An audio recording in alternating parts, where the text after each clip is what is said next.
Have you ever read the book Are You My Mother? Written and illustrated by P.D. Eastman? Maybe you don't remember. It's a children's book, a true classic.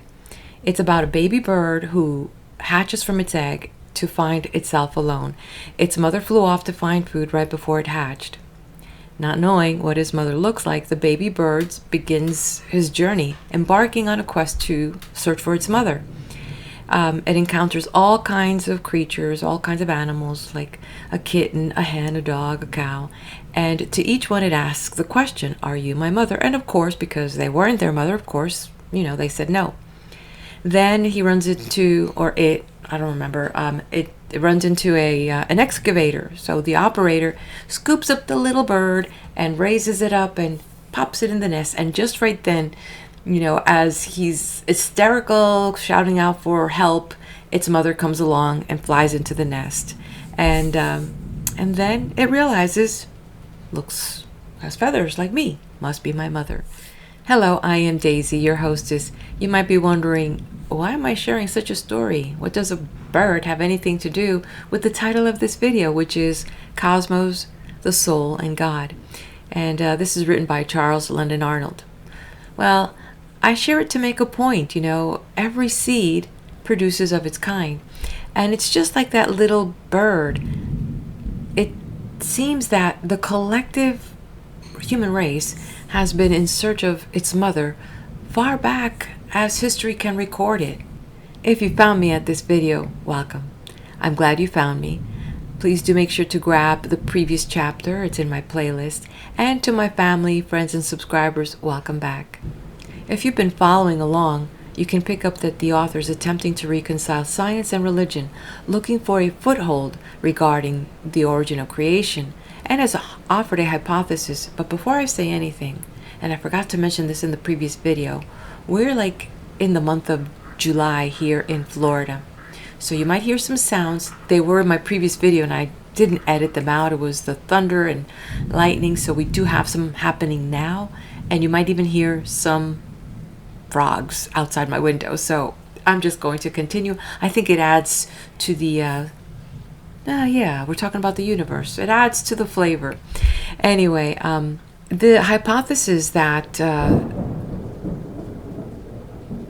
it goes. The hypothesis that's being offered, while still offering religion or theology, whichever term you prefer, a basis proven through established scientific findings, suggesting that of an infinite, eternal, and infinitely energetic psychical universe, like psychic, of which the physical process and all conceivable or possible processes are but phases of the whole experience and the observed facts of the physical world.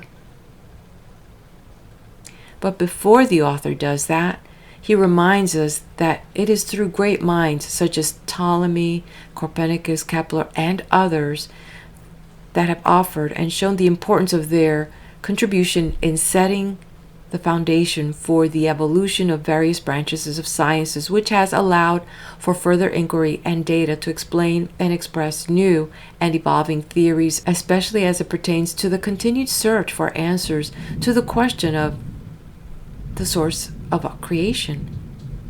Now, could you imagine a conversation between the scribes and priests and today's scientists? Those people of ancient times might think that we are aliens, and according to some cosmogony and some of those stories of myths, we probably are. In this video, the author will highlight a few ancient cosmogony stories and discuss how most of them describe that it all existed in chaos and darkness. Others describe it as the void, that time before the creation of the world is known to us today.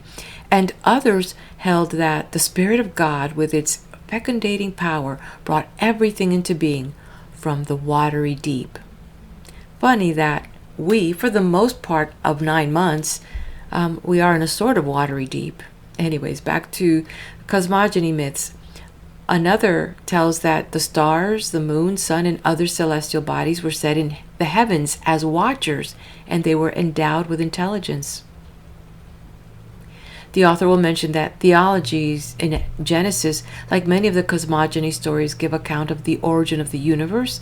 The thing, in common with many cosmogony myths, is that they just start with God, or the formless water, and then the next scene is cut right to God calling the world into existence, offering no genealogy of God. There will be interesting points touched up in these next few chapters, things that perhaps you've pondered on, I know I have, such as the origin of life, the intelligence of cells and their individual functions in collaborating with others. I mean, that is fascinating. Think about it. I'm here talking, but there are other processes happening at the most smallest level of existence within my body. He's also going to attempt at explaining the soul and the psychic life. Now, stepping into modern times, science, particularly the branch of neuroscience, can explain many aspects of human behavior, thought, and consciousness. That's their specialty, but it doesn't currently offer a way to explain the concept of a soul in the traditional non-physical sense. Neuroscience can map brain activity related to various mental processes, but it does not address the idea of a separate immaterial entity that animates the body. When it comes to science, one can believe in mind without believing in souls. For the most part, one might believe that mental activity occurs within the mind and even think of the mind as something other than the brain, but also maintain that all mental activity is dependent upon brain activity. Belief in the soul, however, requires one to believe that what houses mental activity is separate from the brain, that it can continue on without the brain. That's what a belief in soul is asking us to do. And that is the conundrum that we're facing today. Many believe that the soul is the center of consciousness, that it grants us the power to make choices for our physical being. It directs the brain, which maintains and facilitates bodily functions and actions. On a theoretical level, it may make sense. On a physiological level, science has proven that the unconscious brain calculates these decisions before your consciousness does. Recently, Australian biologist Jeremy Griffith explains the human condition, stating that our brains are made up of two different learning systems, and by bringing this explanation have claimed that this proves the existence of a soul. And he offers that two different learning systems. One is a gene-based system, our instincts, a learning system we share with all other animal species, while the other is a nerve-based system, our conscious intellect, which is unique to us humans. And when our intellect began to develop and challenge our already well-established instincts for control of our minds, it brought about the effect of which was an extreme, competitive, selfish, and aggressive state that we call the human condition. He further states that the works of art, philosophy, and various religion reveal through times the profound truth about our condition. For example, the following lines from Wordsworth's Ode, titled The Intimations of Immortality from Recollections of Early Childhood, corroborates that humans have altruistic instincts, which Wordsworth equates as heavenly state, which are then later buried by our consciousness. And excerpts from that poem: Our birth is but a sleep and a forgetting. The soul that rises with us, our life's star, hath had elsewhere its setting, and cometh from afar, not in entire forgetfulness, and not in utter nakedness, but trailing clouds of glory do we come from God, who is our home. Heavenly lies about us in our infancy. That is beautiful. And hence, this is my intro. I hope that you enjoy these next few chapters. Please do let me know that you are here. Leave a comment. Click on that like button. And yes, subscribe to the channel. I now turn the page. Cosmos, the Soul, and God. A monistic interpretation of the facts and findings of science. Chapter 2. The Physical Process. Quotes by Sir Oliver Lodge. Can there not be in the universe a multitude of things which matter, as we know it, is incompetent to express? Is it not the complaint of every genius that his material is intractable, that it is difficult to coerce matter as he knows it into the service of mind as he is conscious of it, and that his conceptions transcend his powers of expression? This little plot of physical universe, which is now our temporary home, has become amenable to truly spiritual control. The reconciliation between opposing views, free will and determinism, lies in realizing that the universe of which we have a kind of knowledge is but a portion or an aspect of the whole. End quote. The term physical world is used by many in our day as identical in meaning with the term universe. To such there seems to exist nothing that is not material or physical. It is true that we know nothing of phenomena except as manifestations of the activities of material things, or as coming to our experience through the action of a material organism.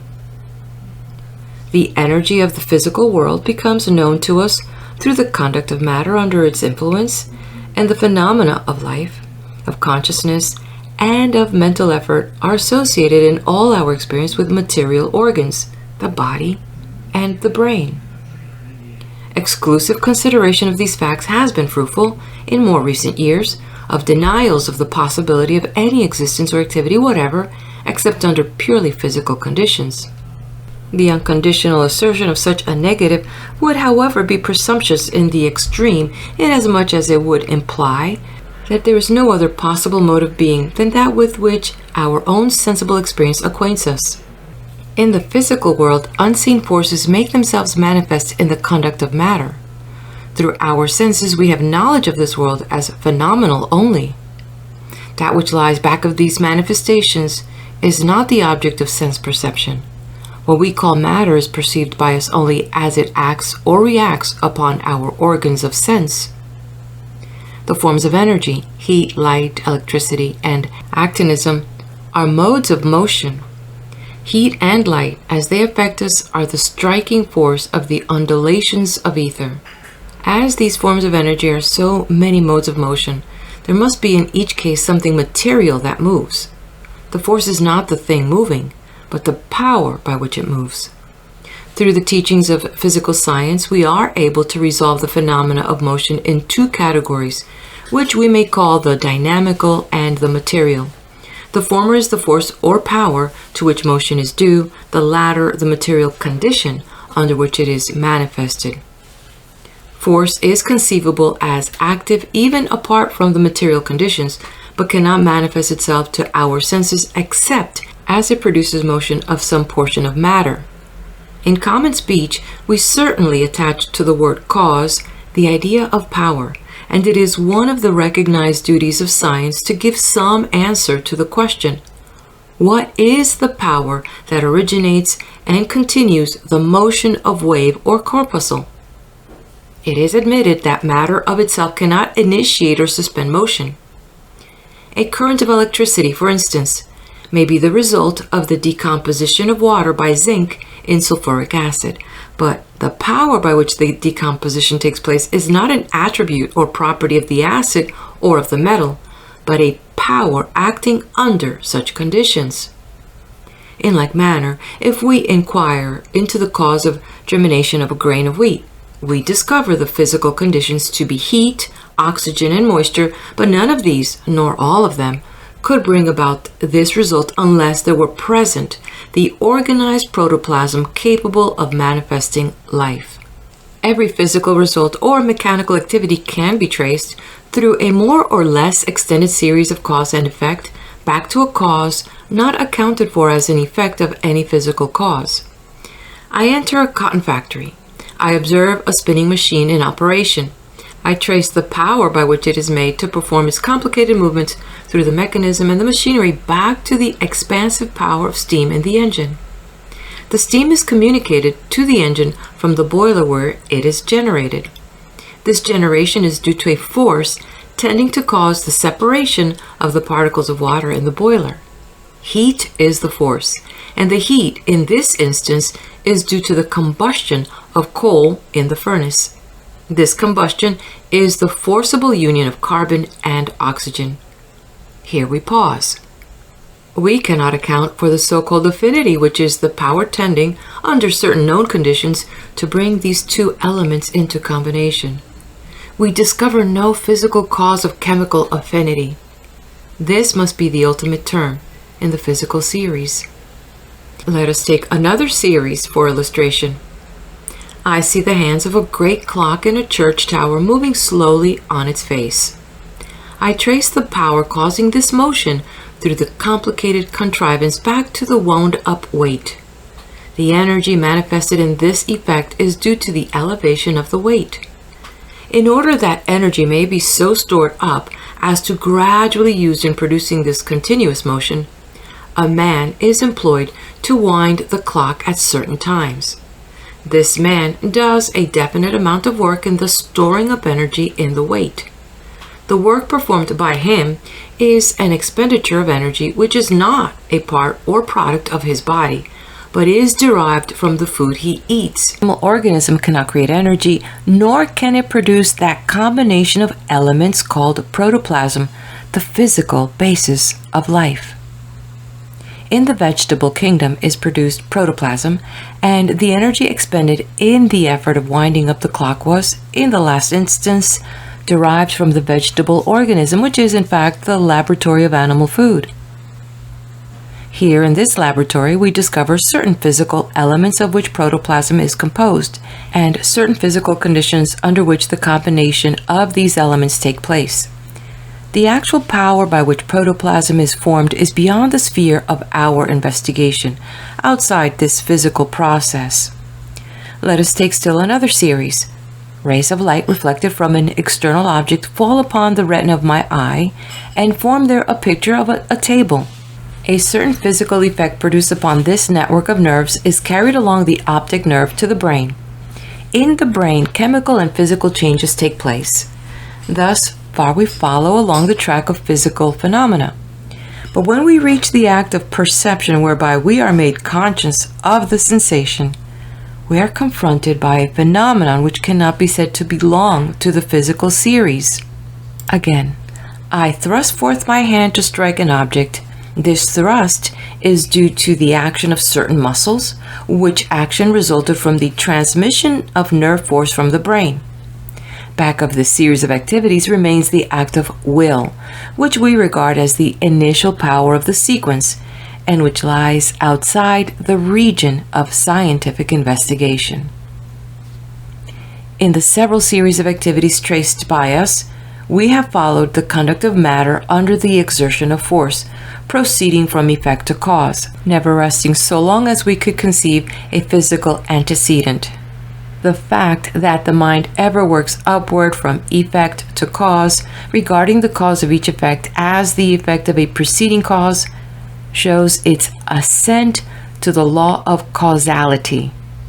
In tracing this sequence, we do not regard any cause within the physical series as the ultimate term from which is derived the energy of the series. The mind feels an intellectual necessity to think back all changes into sufficient causes of which they are the issues, and each set of antecedent phenomena into which we refund new phenomena themselves occasion a fresh intellectual demand for a preceding cause, and still the mind is left unsatisfied until it rests in a truly originative or unconditional cause. If this intellectual need for a cause of phenomena were withdrawn, there would be no rationality in, and therefore no reasoning possible about, the physical process. This limited physical process does not offer us any satisfactory explanation of its own existence, and therefore we are forced to explain it by something above and beyond what we call the material world. It is clearly evident that beyond the sequence of cause and effect, which we are able to account for within the physical process, human reason demands an efficient power, not of this same order, transcending the sphere of our investigation. The story of Sir Isaac Newton and the falling apple affords another good illustration of the matter we are considering. Sir Isaac had seen many an apple fall before the particular one attracted his attention. On that occasion, the result was marvelous. Rays of light from the descending object fall upon the eye of the philosopher, throwing upon the retina a picture of an apple at each successive point of its descent. We are able to trace this physical experience. Some physical effect produced upon this network of nerves in the back part of the organ of vision is carried along the optic nerve to the brain. In the brain, certain physical and chemical changes take place. At the same time, there is the conscious perception of an external object in motion. This last term does not belong to the physical series, for we cannot here discover any transformation of a physical energy. Throughout that series, we can trace and account for every transformation of energy. With the conscious perception of the falling apple began another series of activities of an altogether different nature. The mind of the great mathematician had been started upon a train of thought and proceeded to develop a difficult and complicated mathematical calculation, resulting in the discovery and enunciation of the law of gravitation. This latter physical series, leading up to the greatest achievement of the human mind, has no physical characteristics. In it we find no trace of the transformation of physical energy. However, along with this train of reasoning, there runs a series of physical changes. These concomitant physical phenomena consist of a certain vibrations of brain molecules, certain oxidations with formation of carbonic acid, water, and urea. This process we are able to investigate scientifically. It is not at all conceivable that the act of perception of the falling apple, or rather the physical process resulting in the conscious perception, could have been the initial cause of these chemical and physical activities and changes in the organ of thought, the brain, which attended the reasoning process that at length resulted in the formulation of the grand law of gravitation. We must accept the fact, inscrutable though it be, that there exists a causal relation between the concurrent processes of thought and the physical changes in the brain. The falling apple offered the occasion for the train of mental activities, but the latter activities caused the concurrent physical changes. In this way, may we positively establish the fact that physical phenomena of an altogether different order are caused by physical agency or activities. So we may conclude that, though in every series of cause and effect which we are able to trace within the physical process, we reach a point where our powers of investigation cease to avail us, there is, in reality, no actual break in the continuity of the causal process. The break is not in the series, but at the limit of our sensible knowledge.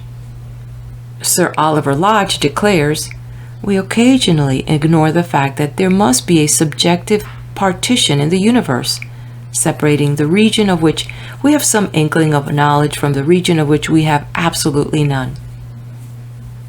Indeed, this demanded partition is provided in the very limitation of our sensible knowledge. What we call the physical world or process is that region of the universe in which sensible experience is possible.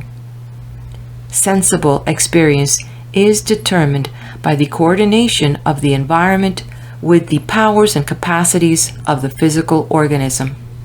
That region within which certain forms of cosmic energy so act, react, and cooperate as to render the resulting phenomena capable of sensible apprehension by beings physically constituted as we are, is, to such beings, their world of possible experience, is, indeed, their only world.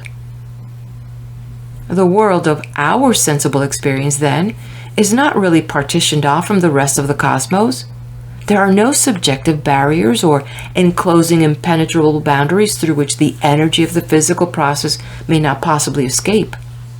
Neither are there certain furtive influences or manifestations of psychical energy from the unseen which transgress these imagined boundaries and trespass on our side thereof. it is quite a different case. We, inhabiting these physical organisms, are in the very midst of all the infinite forms of cosmic energy, but without sensible knowledge of any of these incessant activities, save those only which are capable of affecting one or more of the bodily senses, those avenues through which all our knowledge of our physical environment comes to us. This present world is, then, but the phenomenal representation of some of the forces of a higher world order. These phenomenal representations depend for their clearness and adequacy upon the plasticity or power of the material world or organism to give expression to forces of a higher world order. In this physical system, the more subtle media give effect to subtler forces. Thus, through the grosser medium of the air, sound is propagated, and through the subtler ether are produced the effects, heat, light, electricity, and chemical action. Now, of all these forces, science has found a bond of closest relationship. Each of these forms of energy is capable of being transformed into the others without appreciable loss. Heat can be transformed into motion, so motion can be transformed into heat and light and electrical energy. In fact, it appears that there is no real distinction of forces into various kinds. The apparent distinction depends rather upon the media or conditions of their manifestations than upon anything in their essential nature. All the forces of the physical process are correlated and are like origin. There is some unifying principle behind all the varying manifestations of force in the material world. Every physical phenomenon reveals both matter and force. We cannot know matter except as active. We cannot know force except as it produces material activity. We cannot conceive of matter as existing without force. We can conceive of force or energy as existing without or apart from matter. Mass is supposed to be made up of molecules and atoms. The atom, which can at all fulfill the conditions of the problem as at present stated, must be dynamical. The vortex atom of Helmholtz and Thomson is such an atom. Professor Clifford tells us clearly what this vortex motion is. Quote, "Imagine a ring of India rubber made by joining together the ends of a cylindrical piece to be put onto a round stick, which it will just fit with a little stretching. Let the stick now be drawn through the ring while the latter is kept in its place by being pulled the other way on the outside. The India rubber has, then, what is called vortex motion. Before the ends were joined together, while it was straight, it might have been made to turn around, without changing positions, by rolling it between the hands. Just the same motion of rotation it has on the stick, only that the ends are now joined together. All the inside surface of the ring is going one way, namely, the way the stick is pulled, and all the outside is going the other way." End quote. Such vortex rings may often be seen projected in smoke from the funnel of a locomotive. They rise in the air, every particle having a motion of its own with reference to the center of the ring, and sail away, preserving for a long while their separate motions and identity. In these instances, the vortex motion owes its origin to friction. The atoms of which all mass is composed originate in the ether, which is hypothetically a perfect and compressible, frictionless fluid. Helmholtz proved, among other things, that this vortex motion could not originate in a frictionless fluid, but that if such motion were once started under such conditions, it could not be diminished by any mechanical or physical force in the present world order, but must go on so long as such fluid exists. We are compelled to believe in the beginning of the vortex atoms, but cannot assign their origin to any force or power within the present physical process. But what are we required to believe regarding this ether, which is conceived to fill all space and interpenetrate all material bodies occupying the interstices among atoms? The hypothesis, as we have said before, is of a perfect, incomprehensible, frictionless fluid, which, to meet all the conditions of the problem, must be supposed to possess the most strangely contradictory properties. This fluid, Professor Jevons observes, might be regarded as an infinitely solid adamant. Sir John Herschel calculates the amount of force exerted at any point in space in the propulsion of waves of light and finds it to be more than 1 trillion times the elastic force of ordinary air at the Earth's surface, so that on this supposition the pressure of ether upon 1 square inch of surface must be about 17 trillion pounds. Notwithstanding this, we are to believe that the resistance offered to the motions of the planets and other heavenly bodies is inappreciable. Professor Jevons adds, all our ordinary notions must be laid aside in contemplating such an hypothesis, yet it is no more than the observed phenomena of light and heat force us to accept. The ether, we now see, is very unlike ordinary matter as known to us. It may be regarded in some respect as a liquid, in others it manifests the properties of a solid. It is both hard as adamant and, at the same time, perfectly elastic. It is sensitive to every slightest impulse, and a disturbance anywhere causes a tremor felt on the surface of countless worlds. Why do we accept the existence of this mode of material existence, the characteristics of which are so contradictory to those of ordinary matter as our experience reveals them to us? Because the unadulterated theory of light and heat compels us to admit the existence of such a substance. Certainly, the discovery of the ether has enlarged our experience and demands a new definition of matter.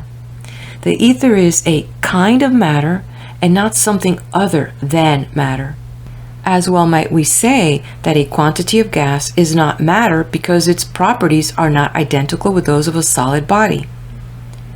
The supposition that the ether may be something essentially different from matter is contradicted by all the terms that are used in describing it.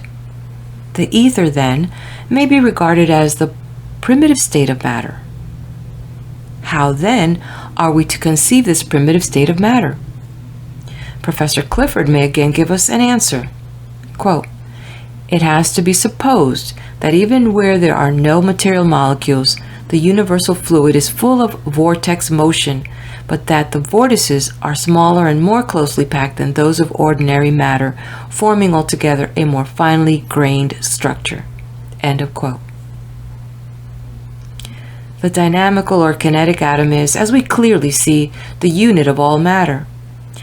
May not motion in the abstract, or as a mere exertion of pure force apart from any substance whatever, be the ultimate atom, and universal vortex motion the primitive matter or ether? The recent investigations of radioactive substances have led to a new conception of the atom as a field of action, so to speak. A definite space within which are moving many thousand particles negatively charged. It has been shown, too, that electricity in motion has the properties of matter so far as inertia is concerned, and perhaps in other, if not at all respects.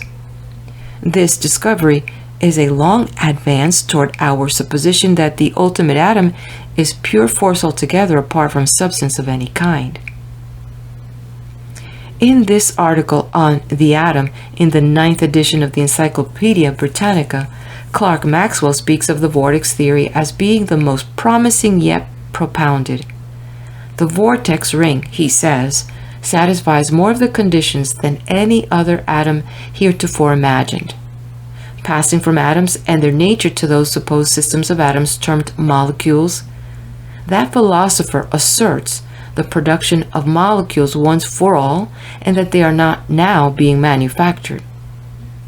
As disclosed to us by means of the spectroscope, these molecules are the same whether found in the earth or in Sirius, whether in combination with the carbon ages ago buried in the earth, or occluded in the iron of a meteorite wandering through unknown epochs in trackless space.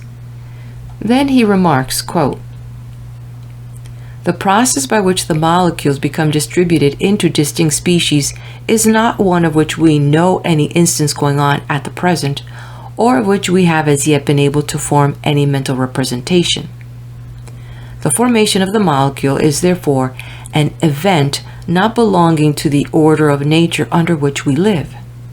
It is an operation of a kind which is not, so far as we are aware, going on in the earth or in the sun or the stars, either now or since these bodies began to be formed. It must be confined to the epoch, not of the earth of the solar system, but of the establishment of the existing order of nature. And until not only these worlds and systems, but the very order of nature itself is dissolved, have we any reason to expect the occurrence of an operation of a similar kind. End of quote. Here, the origin of atoms and molecules is referred to an older and higher order of things. Thus, in all our thinking, we are wont to refer the origin of the things that are seen to the things that do not appear. The temporal and transient character of the physical world is taught by many eminent scientific writers. Thus, Tate declares in his recent advances in physical science, all portions of our science, especially that beautiful one, dissipation of energy, point unanimously to a beginning, to a state of things incapable of being derived by present laws of tangible matter and its energy from any conceivable previous arrangement. Balfour Stewart may be quoted as one of the authorities upon this point. Quote, "It will be seen that we have regarded the universe not as a collection of matter, but rather as an energetic agent, in fact, as a lamp.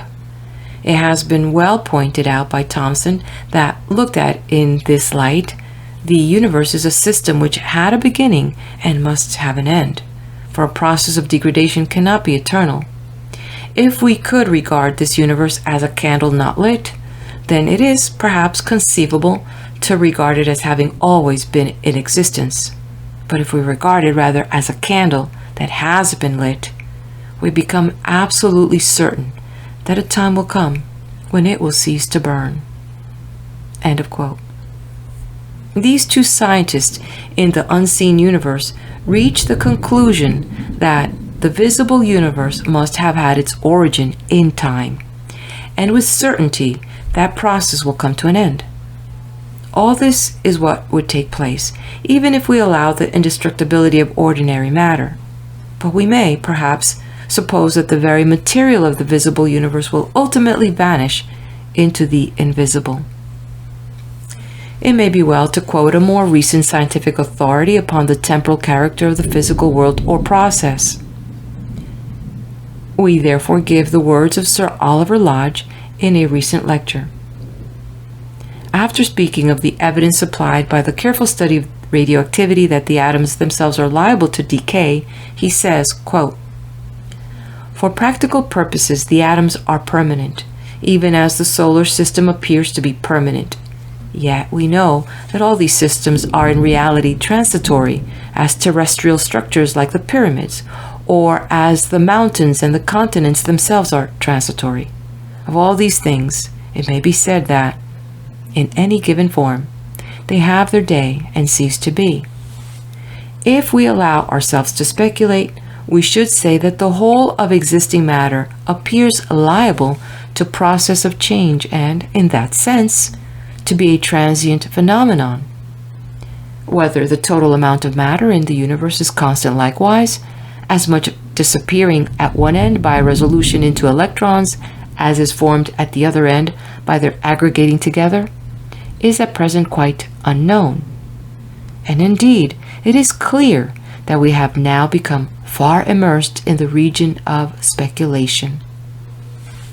Nevertheless, it is speculation not of an illegitimate character, for it is very consistent with all that we know about the rest of the material world.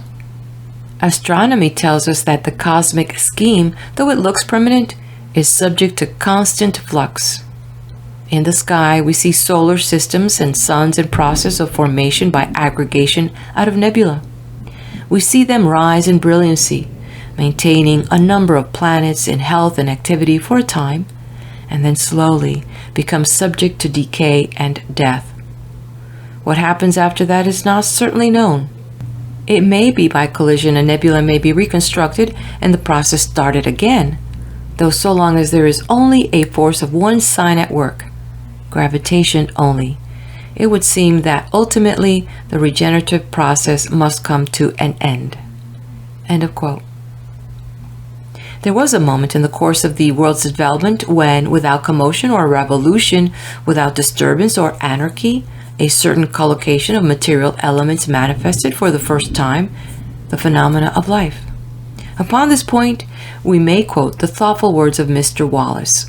Quote, "We point out that there are at least 3 stages in the development of the organic world when some cause or power must necessarily have come into action. The first stage is the change from inorganic to organic, when the earliest vegetable cell or the living protoplasm out of which it arose first appeared. This is often imputed to a mere increase of complexity of chemical compounds, but increase of complexity with consequent instability, even if we admit that it may have produced protoplasm as a chemical compound, could certainly not have produced living protoplasm, which has the power of growth and of reproduction and of that continuous organization of the whole vegetable kingdom. Here then we have the indications of a new power at work, which we may term vitality, since it gives to certain forms of matter all those characteristics and properties which constitute life." End quote. The second stage is that of the introduction of sensation or consciousness, the beginning of animal life. This event he regards as still more marvelous and still more completely beyond all possibility of explanation by matter, its laws and forces. Here again, we draw upon the unseen world for an explanation. No verbal explanation, such as the statement that life is the result of the molecular forces of the protoplasm, or that the whole existing organic universe, from the amoeba up to man, was latent in the fire mist out of which the solar system was developed, can afford any mental satisfaction or help in any way to a solution of the mystery. The last stage is that of the advent of man, when physical endowments came to be of more importance than any physical power. The present physical process, then, includes all those worlds and systems of worlds known or conceivable, existing in space or any substance or fluid having physical properties filling all extension. It embraces the earth with all its myriad forms of existence, mineral, vegetable, and animal, constituting what we call the natural kingdom. Man as an animal is a natural being and lives in the material world, but as a loving, thinking, feeling, and willing spirit, he is supernatural and has his being in the unseen world.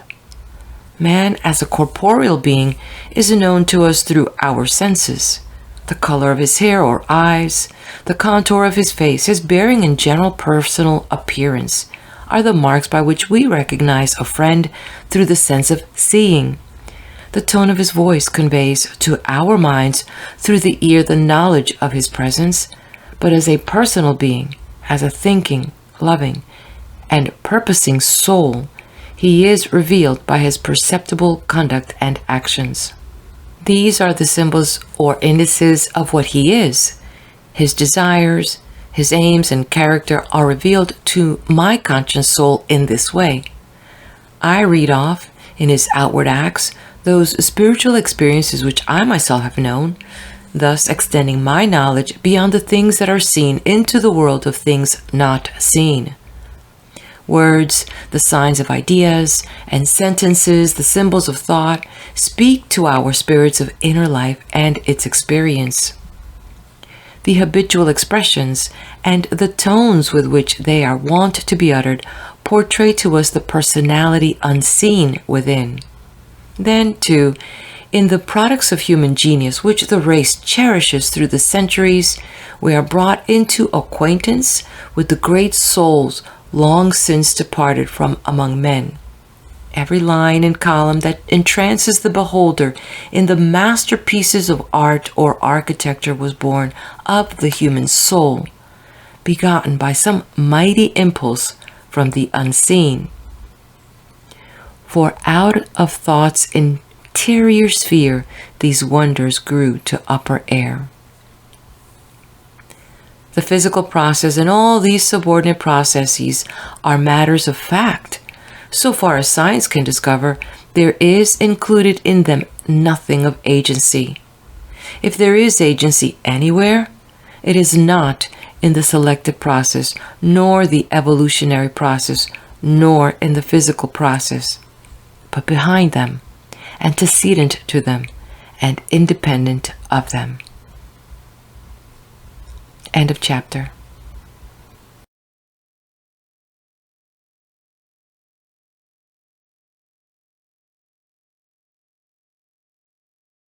Chapter 3. Evolution. Quote by Alfred Russel Wallace. We find that the Darwinian theory, even when carried out to its extreme logical conclusion, not only does not oppose, but lends a decided support to a belief in the spiritual nature of man. It shows us how man's body may have been developed from that of the lower animals under the law of natural selection. But it also teaches us that we possess intellectual and moral faculties which could not have been so developed, but must have another origin. And for this origin, we can find an adequate cause only in the unseen universe of spirit. End quote. The greatest, vastest, and most difficult of all cosmic problems, says Professor Haeckel, is that of the origin and development of the world, the question of creation, in a word. He further tells us that evolution is the key to this all-embracing problem. Men of thought have, in all time, sought to find out the beginning of things. Whence came this world in which we live? By what means and methods has it become what it is now? From the very earliest periods of which we have any record of man's thoughts, we find an almost universal belief in creation. This belief has come down to us in thousands of cosmogonies, world myths, and poems, creations of the imagination in the childhood of the race. All these creation myths referred the creation to supernatural power. God or the gods brought all things into being in the beginning. In almost all these theories of the origin of things, the Creator is supposed to have made all things as a great artificer or architect. He follows a definite plan and makes a world as a skillful mechanic would build a house. However, the creation myths generally represent the marvelous power and wisdom of the Creator as displayed in the fact that He makes all things out of nothing. Among the primeval cosmogonies, those of the Semitic races, the Phoenicians, Babylonians, and the Hebrews, as set forth in the first chapter of Genesis, are alone worthy of any particular consideration. In all these, the universe is represented as existing in chaos and darkness before the creation of the world as known to us. The earth is without form and void. Darkness hides the abyss of chaos, and only the breath of or spirit of God broods with fecundating power over the broad expanse of the watery deep. The Phoenician form of this myth may be thus briefly given. At the beginning of things, nothing existed but limitless chaos and spirit. Then entered desire, born of the spirit and love. Another child or product of this union was Mot, the impregnated water abyss out of which sprang all the seeds of creation. The sun, the moon, and the stars also came forth from the water and were endowed with intelligence and set in the heavens as the watchers and guardians of the world. Soon air and land and sea were heated by the sun, and winds arose in clouds.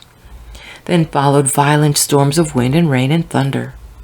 By these thunderstorms, animated shapes, male and female, began to stir in sea and on the land. The Babylonian myth is less poetic and more supernatural. It starts with the same primal abyss of darkness and water. Out of this abyss are generated men of all sorts of grotesque shapes and gods innumerable. Every student of these ancient creation myths must be far more impressed with the broad contrast in their details as compared with the Hebrew form in Genesis than by the general agreement. In Genesis, there is offered no genealogy of God. In his sublime majesty, he exists before all things, and by the word of his mouth, he calls all things into being. At his presence, the darkness disappears, the light springs forth. At his word, the earth brings forth the grass and the green herb. The rising continents are covered with vegetation. At his command, the waters give birth to the fishes and creeping things and fowls of the air. There is here nothing of the architect, the artificer, or the engineer.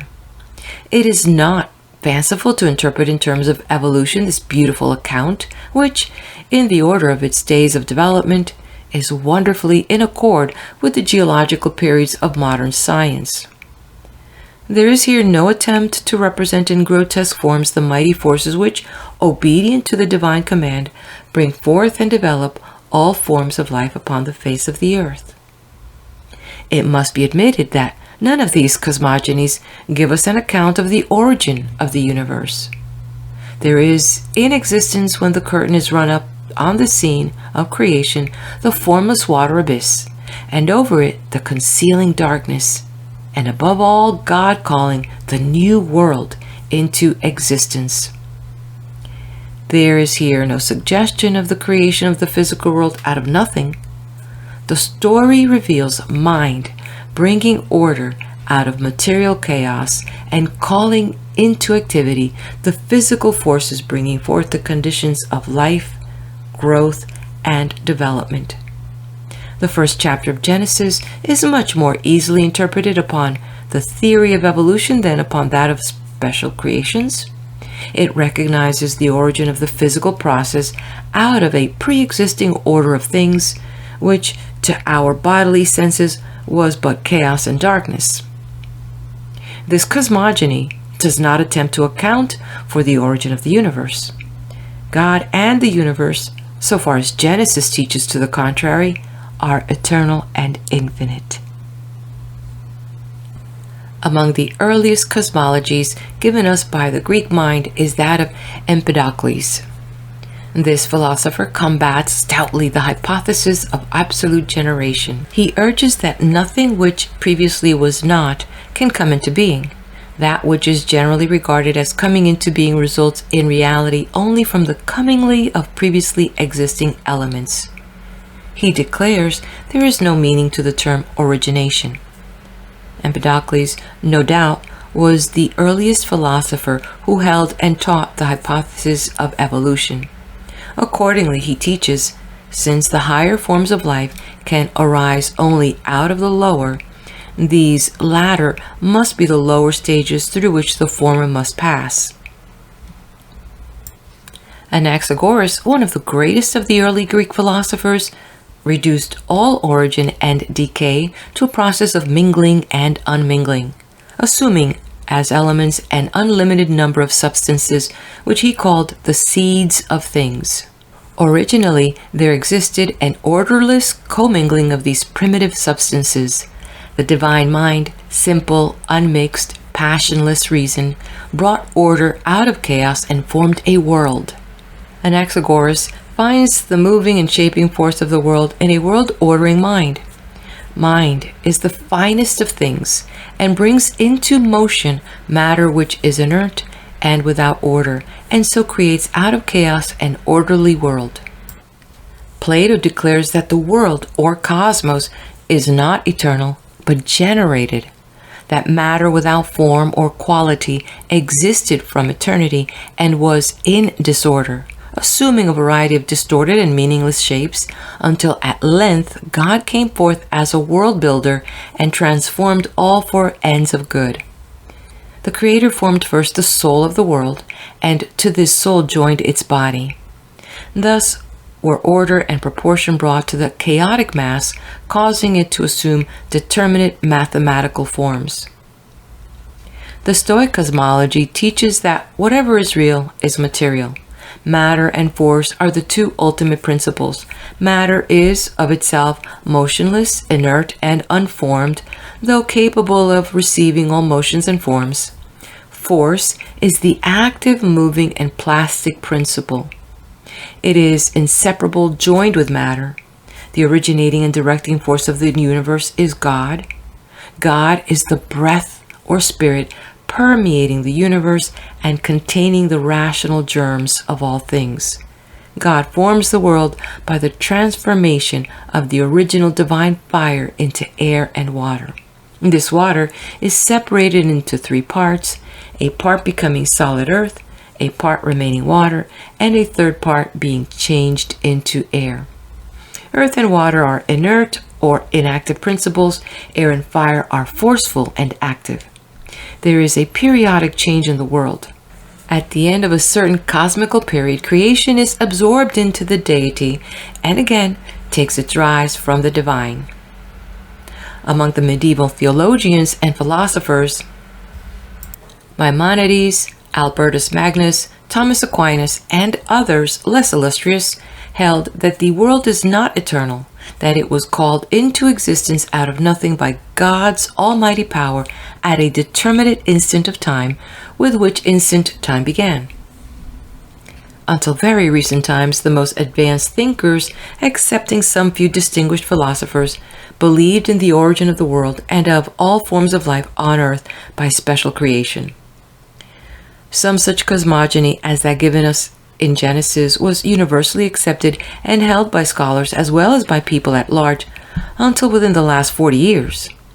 In the latter part of the 18th century, when the Great Awakening occurred and was followed by the wonderful progress in science which glorified the last century, Goethe, who was as acute as a scientist as he was great as a poet, adopted a theory of evolution and set it forth in two profound treatises in 1790. But among the most illustrious of the scientists of the early years of the 19th century, Lamarck alone can be named as an able exponent of a theory of development. In his Philosophie zoologique, this scientist entirely rejected the notion of special creations and pointed out some of the important factors in the evolution of life. The distinguished anatomist Cuvier and the no less distinguished embryologist Bayer, however, with many other able men in the several branches of biology, resisted any inference from their works in favor of any general theory of evolution. It was not possible to establish a theory of evolution upon a firm basis until a more adequate classification of plants and animals could be effected, and until a more exact and extensive knowledge of geology was acquired. The grand classification of Cuvier provided the first desideratum, and the investigations of the great geologist, Sir Charles Lyell, furnished the second. Just as the laws of the movements of the heavenly bodies eluded the search of the profoundest and keenest intellects until a science of dynamic was discovered and formulated, and the laws of terrestrial movements were divulged, so was it impossible to formulate the principles of the evolution of the world and living organisms until the special sciences had been so far developed as to furnish the data necessary therefor. The marvelous development of the several branches of science, especially of biology, during the first half of the 19th century furnished the data and created the conditions for the formulating of a definite and rational theory of evolution as the method of creation. Kant and Laplace had offered and developed the nebular hypothesis, affording a satisfactory account of the development of all celestial systems and bodies out of a universal nebulous condition. These two philosophers, however, did not attempt to derive this universal condition from a more primitive one, nor did they offer any suggestion as to the origin of motion in this homogeneous mass. The French anatomist, among whom Cuvier was chief, gave to the world a classification based upon a careful study of the internal structure of organisms. Cuvier himself, about the year 1817, brought paleontology and zoology into systemic relation. effecting a grand classification of all animals in time and space, and thus most effectively prepared the way for a general theory of evolution. Another illustrious forerunner of evolution was the embryologist Baer, who in his memorable treatise published in 1829 showed the development of the ovum in utero to consist in a change from homogeneity to heterogeneity through successive differentiations. Though Baer thus reached the very boundary line of the law of evolution, he never became an evolutionist. In the hands later of evolutionists, that which he discovered and described became a complete epitome of the whole process of organic development. The physical world, as science now reveals it to us in all the ages of the past, is a process of development. Accepting the materialist, nearly all scientists today believe, with Émile Dubois-Reymond, the divine omnipotence, unthinkable ages ago, created all this raw material of the world in such wise that it should be endowed with inviolable laws to control the origin and progress of all forms and beings, inorganic and organic. That all worlds and systems of worlds should come into being, evolving through all phases of development from this all-pervasive nebula up to the solid earth, the fit abode of life. That here on earth rudimentary organisms should arise, from which without further assistance the whole of living nature could be evolved, from a primitive bacillus to the graceful palmwood, from the primitive micrococcus to Solomon's lovely wives, or to the brain of a Newton. The process of evolution is identical with the physical process. The atom, as we have seen, is the initial product of evolution, and its first creation was the beginning of the material world. The famous scientist and philosopher Clerk Maxwell, as we have before quoted, declared that atoms and molecules are not product of forces now known to the operative in the physical world, but such as must have prevailed at the beginning of the present order of things. The molecules are combinations of atoms having the general properties of matter, each, however, having its peculiar characteristics. The molecular forces, cohesion, adhesion, and chemical affinity operate among these small combinations of atoms. Out of these, the mass of matter was evolved, and in the beginning stretched in perfect homogeneity through space. The second great world enigma, as stated by Émile Dubois-Reymond, here presents itself, that is, the origin of motion. How came this universal homogeneity to enter upon the process of differentiation into ever-increased heterogeneity? We have hereinbefore set forth briefly the theory of Kant and Laplace concerning the origin and development of heavenly bodies. First, the rotation of the universal nebula, then the throwing off of immense rings, themselves becoming vast globes of incandescent gas. These, in turn, shrink off smaller equatorial rings, which become the nebula of the several bodies of a solar system. Heat, light, electricity, and all the molecular forces are operative, and the developing world moves on, multiplying the evolving bodies in every state of development from the nebula to the solid earth. Here the torch of investigation is passed by astronomy into the hands of geology, and through the many periods of the Earth's development, we pursue the process of evolution in its orderly course. The incandescent globe, filling space beyond the orbit of the moon, condensing, casting off a ring out of which the moon is formed, shrinks at length into its present dimensions. Forces with which we are now familiar are at work, and slowly and in beautiful order the earth is fitted for the abode of life. Another world enigma here confronts us, namely the origin of life. At a certain instant, a definite chemical compound, which in all its physical properties can be chemically accounted for, manifests the phenomena of life.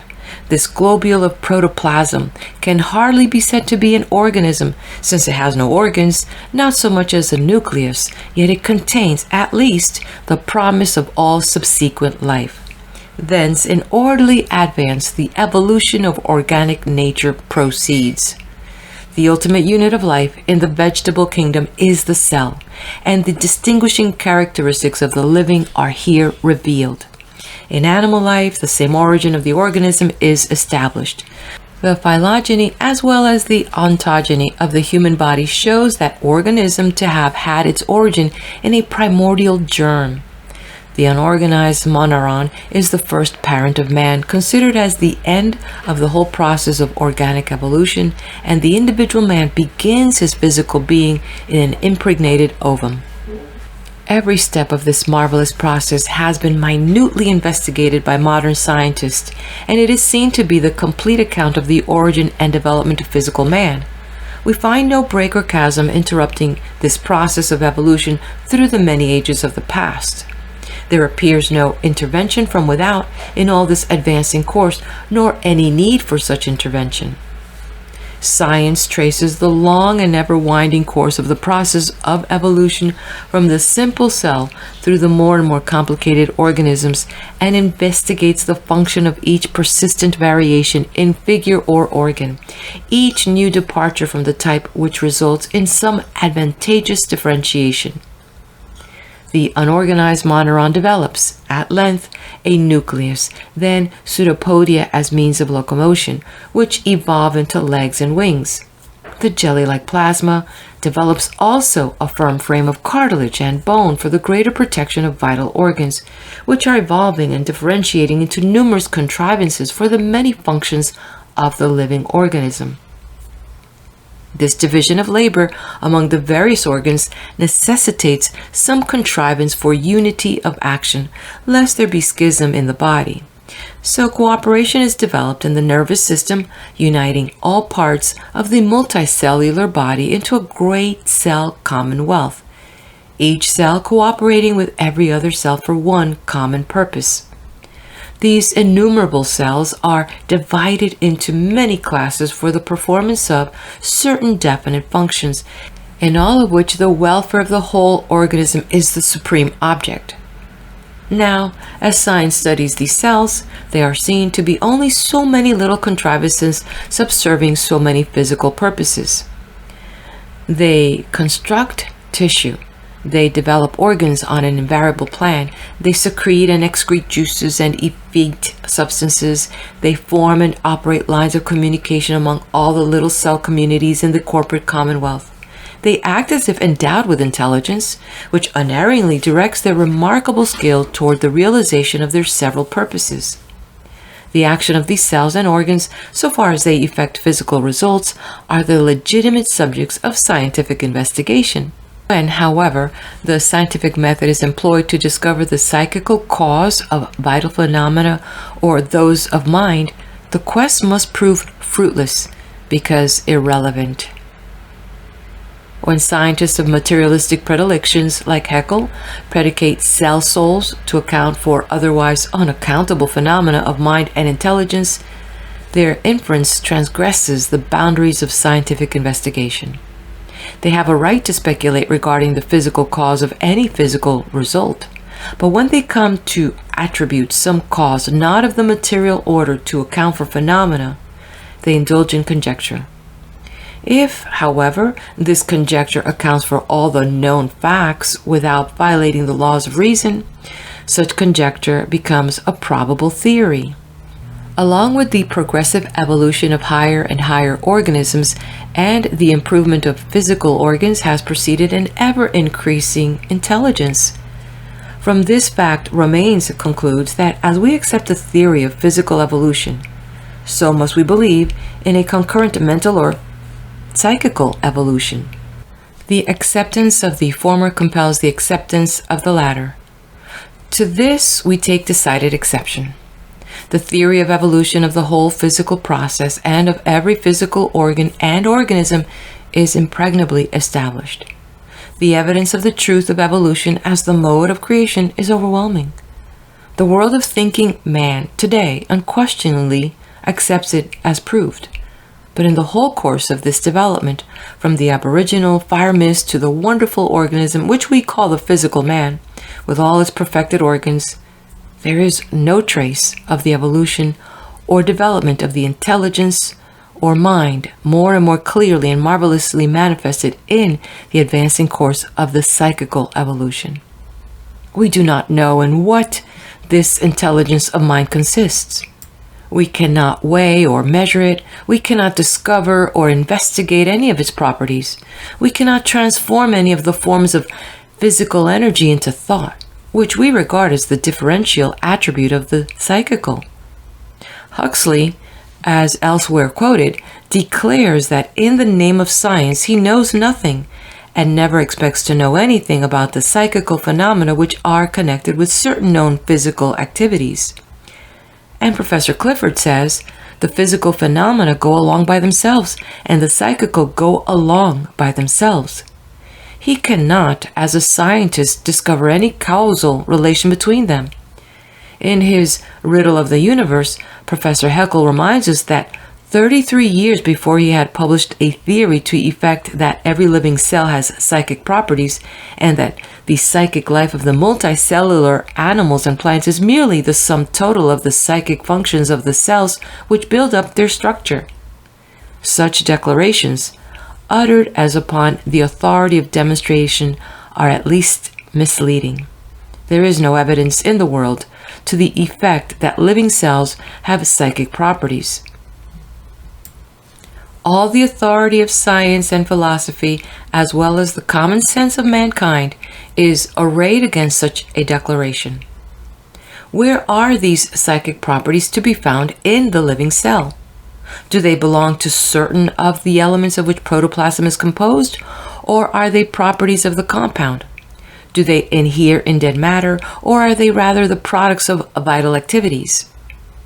If these properties belong to the cell as such, as would appear from the fact that the psychic life in the lower groups, the algae and sponges, is shared equally by all the cells of the body indiscriminately, how can certain cells be relieved of these properties so that all psychic functions may be performed by a select portion of them in the higher groups which have a nervous system and a brain?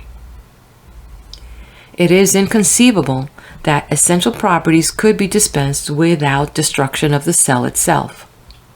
The invention of cell souls to explain psychical phenomena is simply a product of the imagination.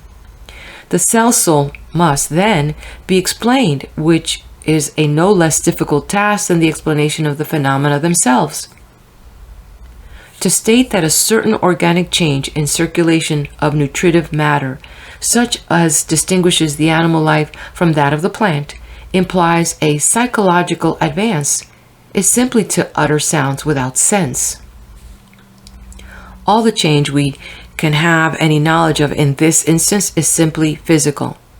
The fact that this physical improvement in the organism is accompanied by a radical change in psychic life does not force upon us the conclusion that psychic life has taken the same long step in evolution. We find the highest development of the animal cell soul, says Professor Haeckel, in the class of ciliata or ciliated infusoria. When we compare their activity with the corresponding psychic life of the higher multicellular animals, we find scarcely any psychological difference. This fact strongly opposes the theory of psychic development, for if no advance is observable in the psychic life of higher multicellular animals, there certainly has been no psychological evolution. If Professor Haeckel means only that the cells of the infusoria and the corresponding cells of the higher organisms manifest identical psychic phenomena, then the so-called psychological development must be due to the development of differentiated cells.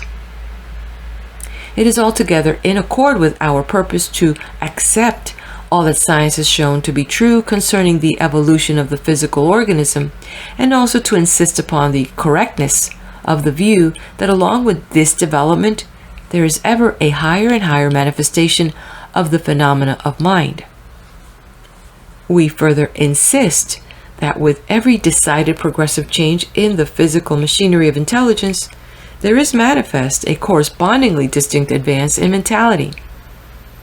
In each of the numerous stages in which Professor Haeckel divides the long period of development of the nervous center, he points out the well-marked advance in the manifestation of intelligence.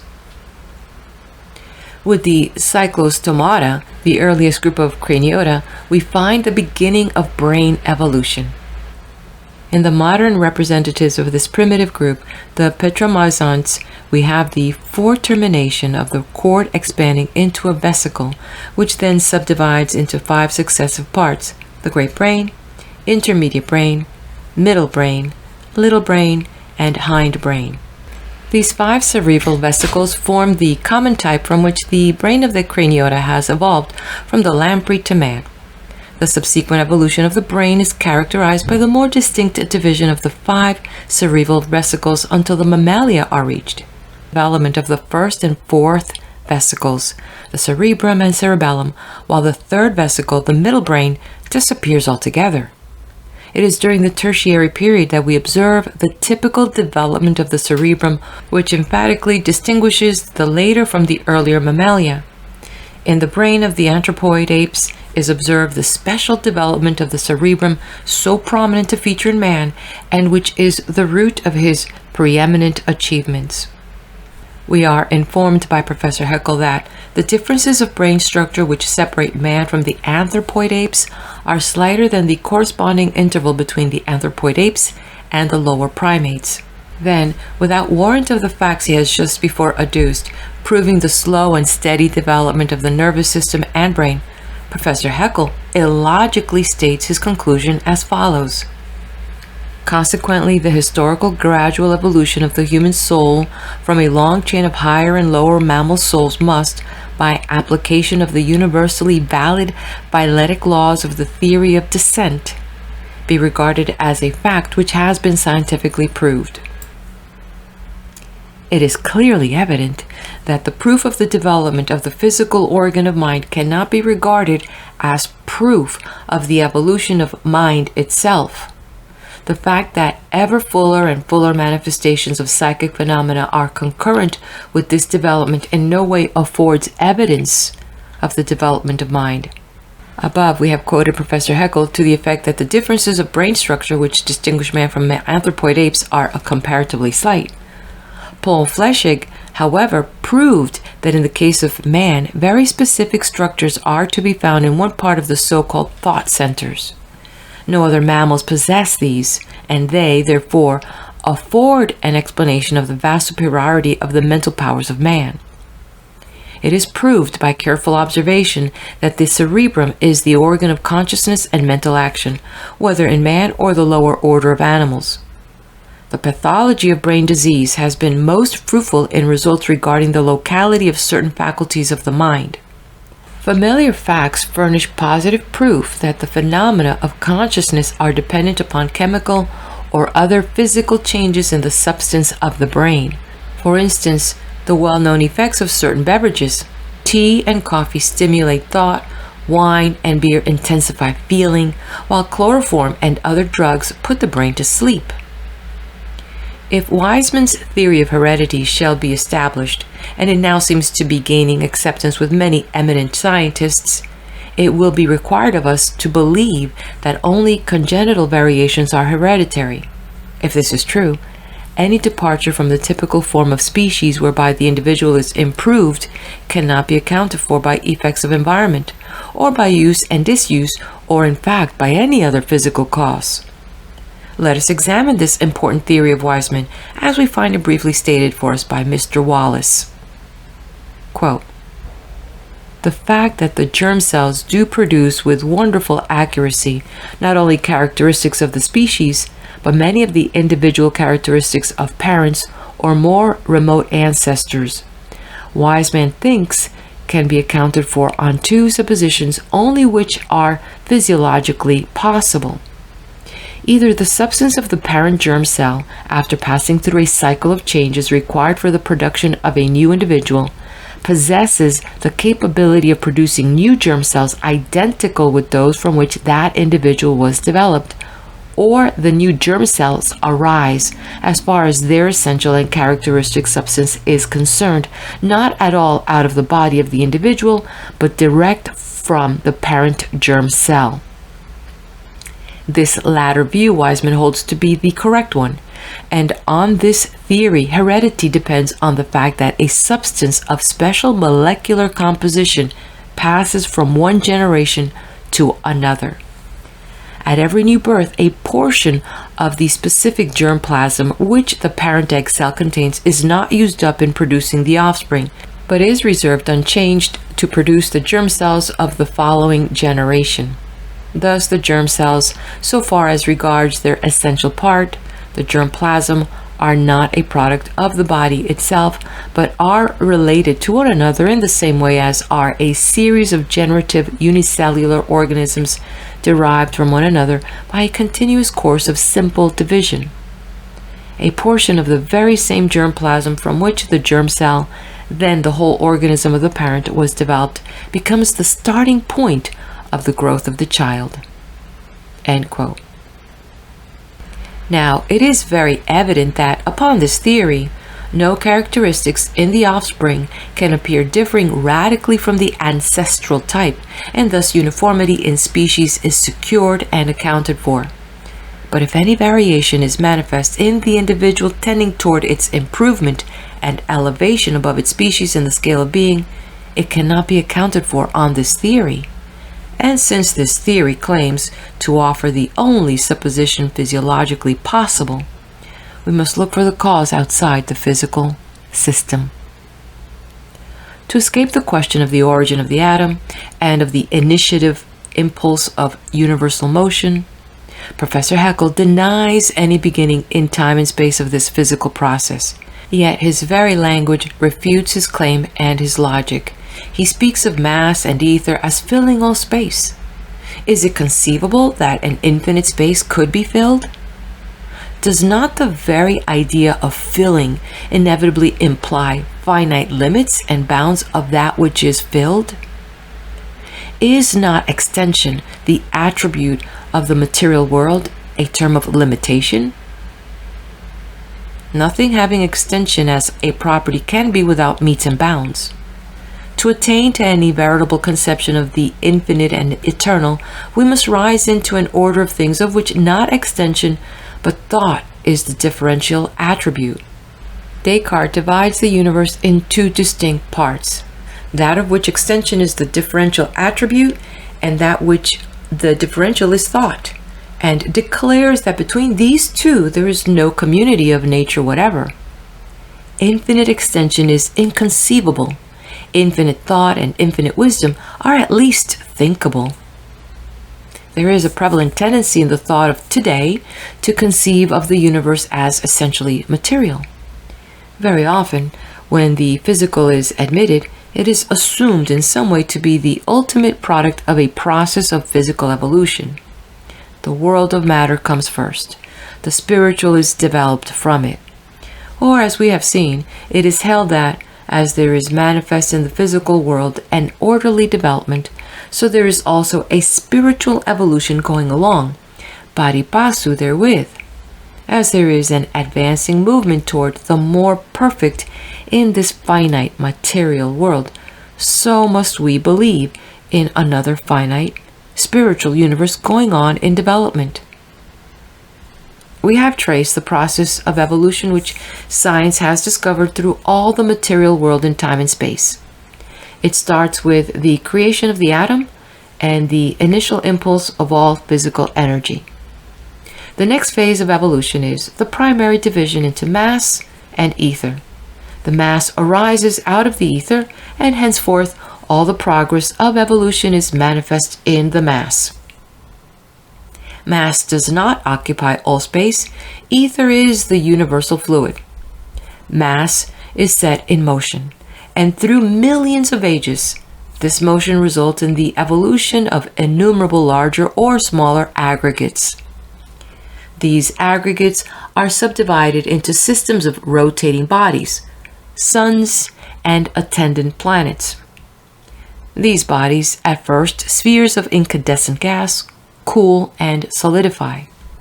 During this process of advancing change, gravitation, cohesion, chemical action, heat, light, and electricity are the forces in operation.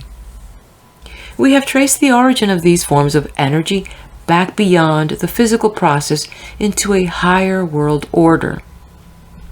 At length, by the operation of these forces, under favoring conditions of environment, A collocation of molecules becomes a chemical compound resulting in a primitive unicellular organism in which vital phenomena are manifested and also the phenomena of intelligence. This progress advances through the continued development of the physical organism.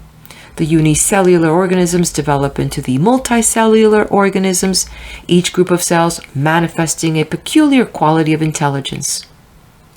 The higher manifestations of life and intelligence are concomitant and correlated with a greater and greater complexity of organization and constitution of matter. The so-called natural forces are continually bringing forth and improving organisms. The primordial germ from which all organisms of life and intelligence are evolved is a certain definite quantity of protoplasm or matter of life. This protoplasm is a chemical compound of a certain definite character. Its constitution is the same, whether dead or alive, as far as chemical analysis can as yet determine, nor can the highest power of the microscope distinguish between dead and living protoplasm.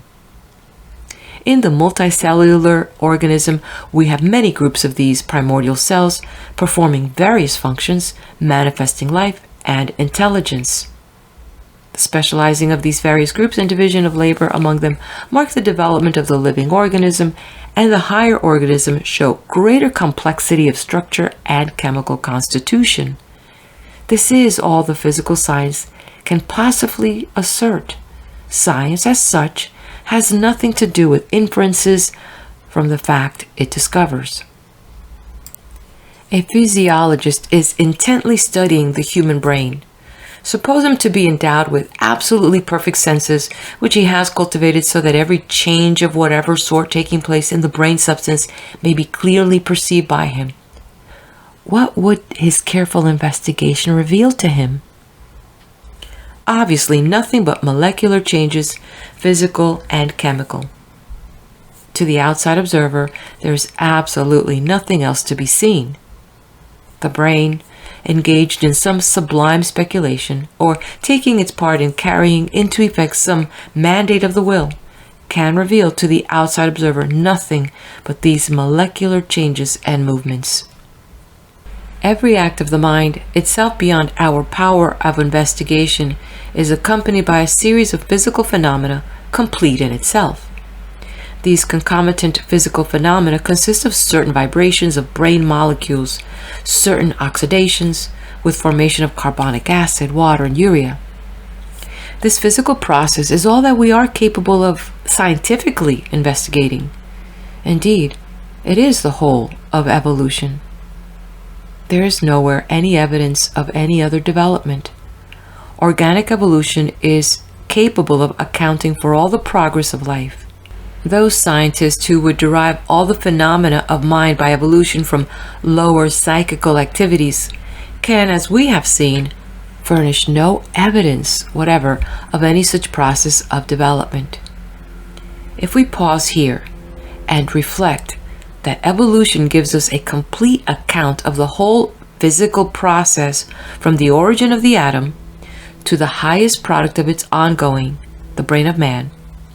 If we contemplate the course of development through all its marvelous phases, we observe a mighty process without one break or interruption in its orderly movement toward the goal of its predestined purpose.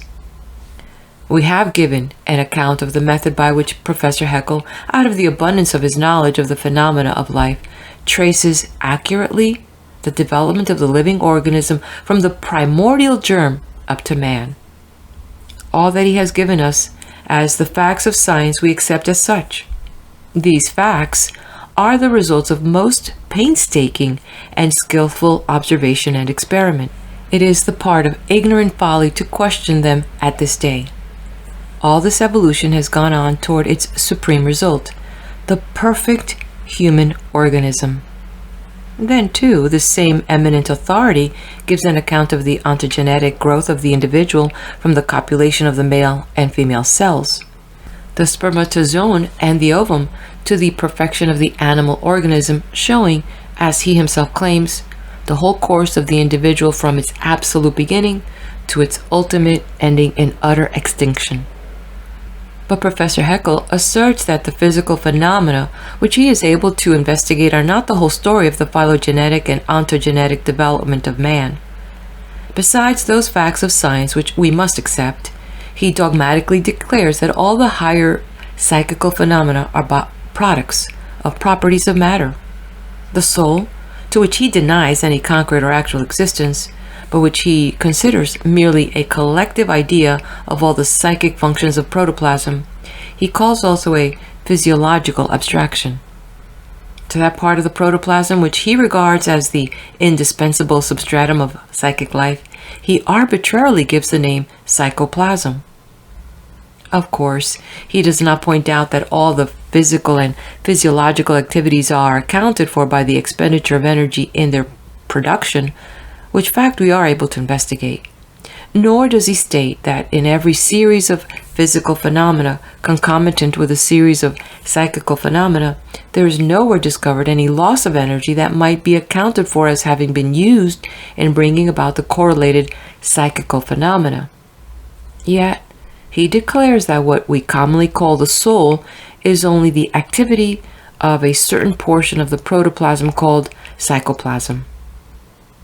This is an altogether gratuitous assumption, not so much as suggested by the results of observation. While we concede that in all cases, in the lowest as well as the highest stages of the psychological hierarchy, a certain chemical composition and a certain physical activity of the psychoplasm are indispensable before the soul can function or act at all in the physical process, we see no reason to believe that the soul's functions or acts are the effects of physical causes. In fact, such a thing is inconceivable. Let me state the conclusions of an evolutionist as he reviews all that has been established by the distinguished investigators whose work has added resplendent luster to the reputation for advance in knowledge made during the 19th century. Quote, life appears to have been a necessary and inevitable result of inorganic or cosmic evolution. It came into being on our planet in the most natural way as soon as the temperature of the originally superheated planetary mass became sufficiently lowered, and the gaseous matter had been condensed into a universal sea. It arose by the action of physiochemical laws through what we call spontaneous generation, the materials for the formation of the first bit of living protoplasm being ready at hand. When once formed, motion, change, and the action of the primary factors exerted through a great length of time resulted in the differentiation or divergence of characters. And specialization went on, conditioned by and dependent on the increasing changes in the internal structure and physical geography of the globe.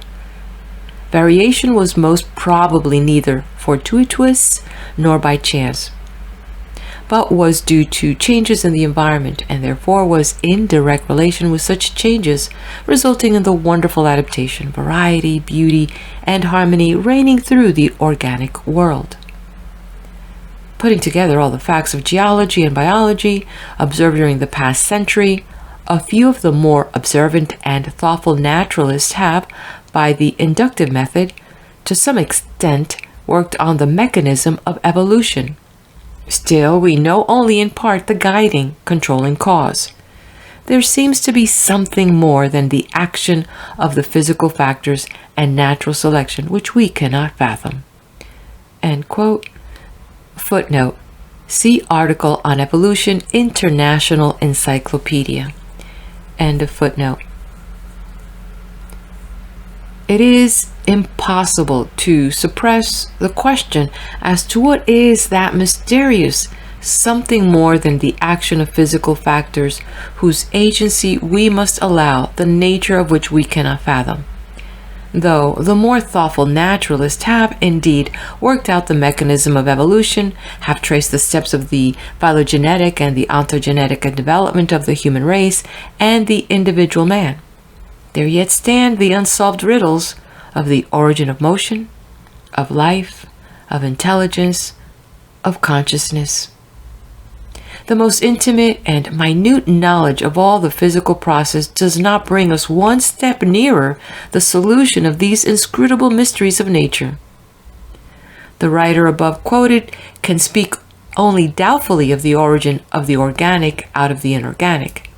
It appears inevitable that it should be so, but how the inevitable is realized he cannot presume to say. Life came into being in a most natural way. If a natural product manifesting itself is a most natural way, it should be most easily accounted for. It could not present any difficulty if it came naturally into the world. When the physical environment was prepared for the advent of a physical organism, then, by the action of the physico-chemical laws through what we call spontaneous generation, life appears in the first bit of living protoplasm ready at hand.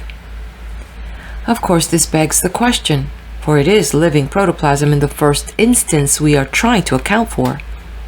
To talk of the action of physico-chemical laws as producing life is a strange misuse of terms.